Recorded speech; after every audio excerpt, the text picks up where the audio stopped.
Ngayong araw ay magluluto tayo ng laswa. Laswa. Laswa.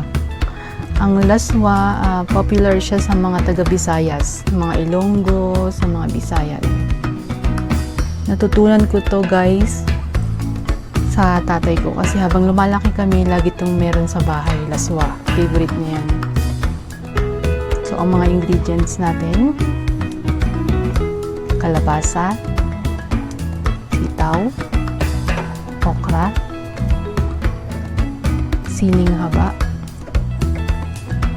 talong, sibuyas, kamatis,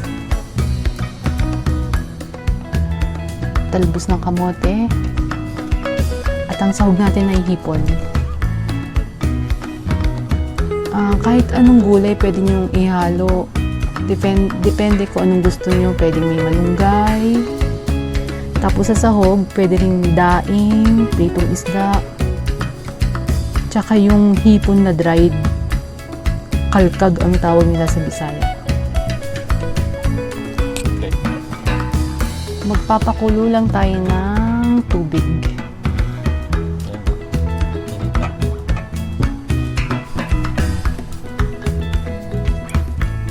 Mga 3 cups of water lang. Huwag naman ganong masyadong maraming sabaw. Napaka-healthy guys nitong dish na to. Simple pero napaka-healthy. So, ilalagay na natin yung bawang natin. Ay, Sibuyas. sibuyas pala. Walang bawang, sibuyas. Kamatis.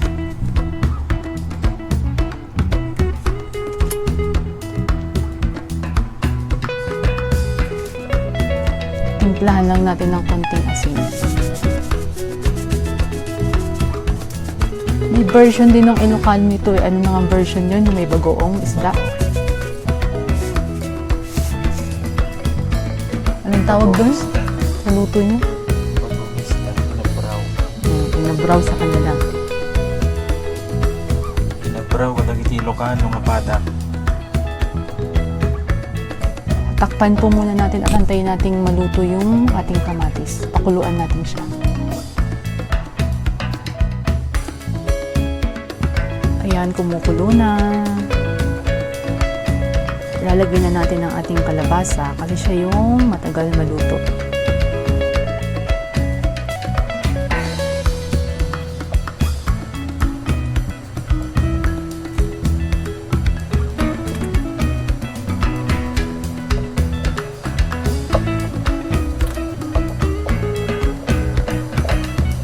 Napaka-healthy nitong niluluto natin. Simple lang pero napaka-healthy. Pwede sa mga nagda-diet. Pinoy na Pinoy ang dating. So, takpan mo uli natin hanggang sa maluto ang ating kalabasa.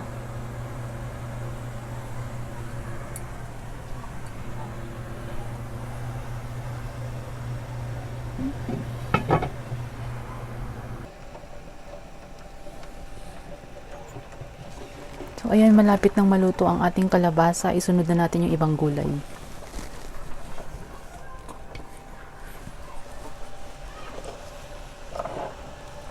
Ang ating sitaw.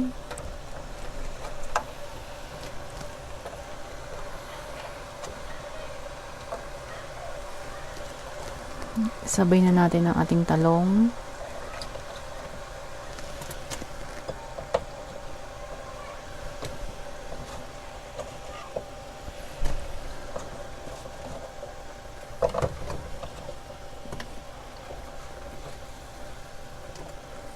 Yung ating pampalasa ang hipon.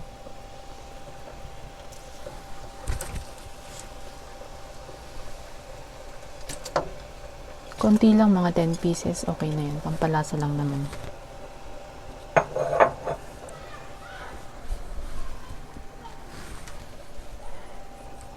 So, takpan uli natin at hintayin maluto. So, malapit na maluto ang ibang gulay. Idagdag naman natin ang ating okra. Bango. Bango. Hindi na natin kailangan ng ibang pampalasa dyan kasi yung hipon malasa na yan. So, lagay na rin natin ating siling green, yung siling haba.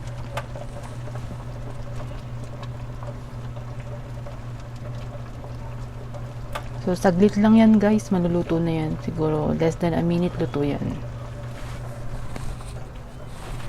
Takpan natin ulit. So, ayan, luto na ang ating okra. Ilalagay natin itong talbos ng kamote. Siya yung pinakahuli. Madali lang yan maluto.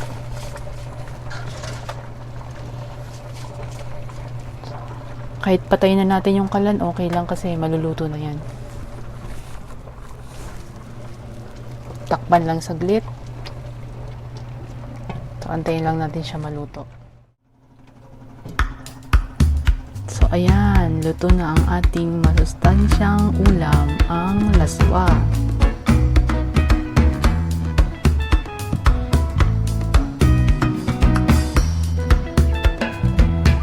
Napakasarap nito guys. I-partner nyo lang sa pritong galunggong. Ay, ang sarap.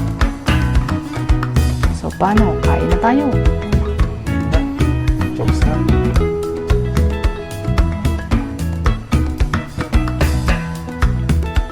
Maraming salamat po sa panonood guys sa aming mga video. Huwag niyo po kalimutan mag-subscribe. Kain po tayo. Kain tayo guys. Sarap ng kanin.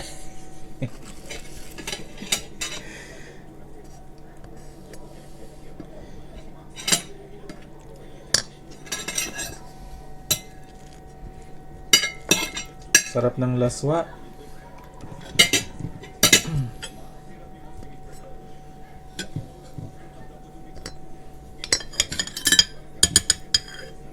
Kalabasa.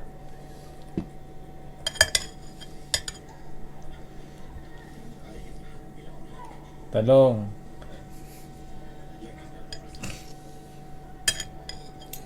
Akin ang sili. Sarap ng lasa. Lasang-lasa yung hipon, guys.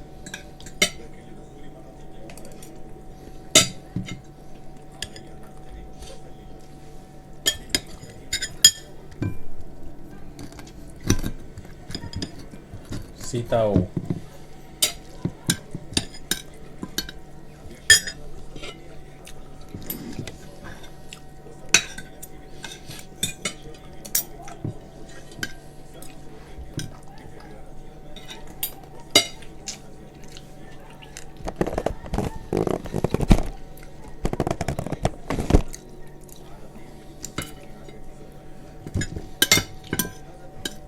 May pritong isda pala tayo. Ito ang kamats niya. Ang napakasarap na match ng laswa. Pritong isda.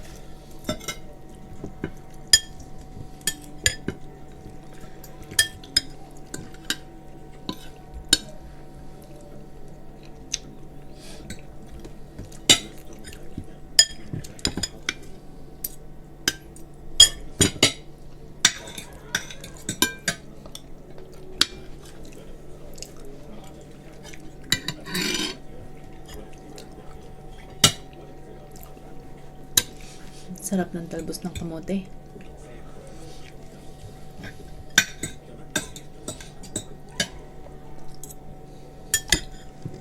Ito dapat ang kinakain natin ngayon sa panahon na to. Para healthy tayo lagi. Correct. Pampalakas ng resistensya. Tandaan nyo guys.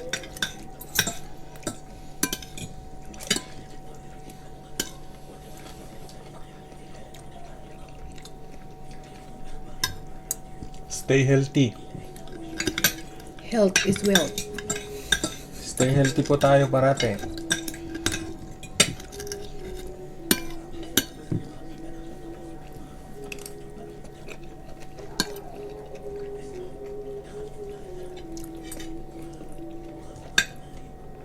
kumain tayo ng masustansyang pagkain kagaya ng gulay.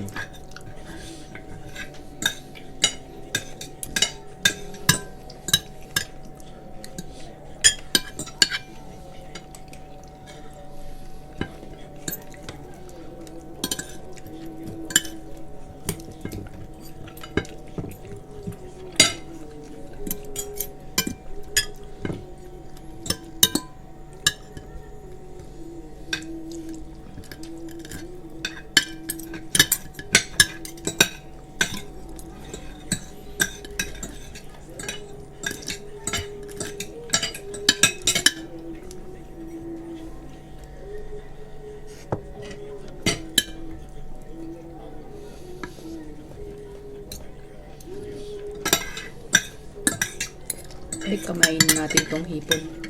Mahirap eh.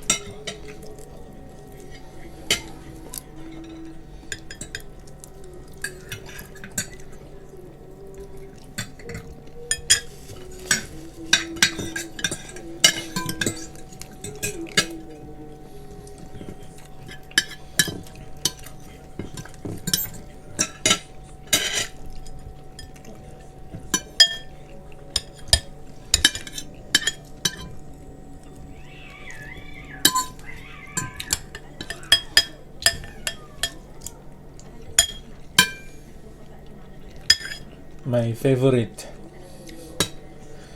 kalabasa.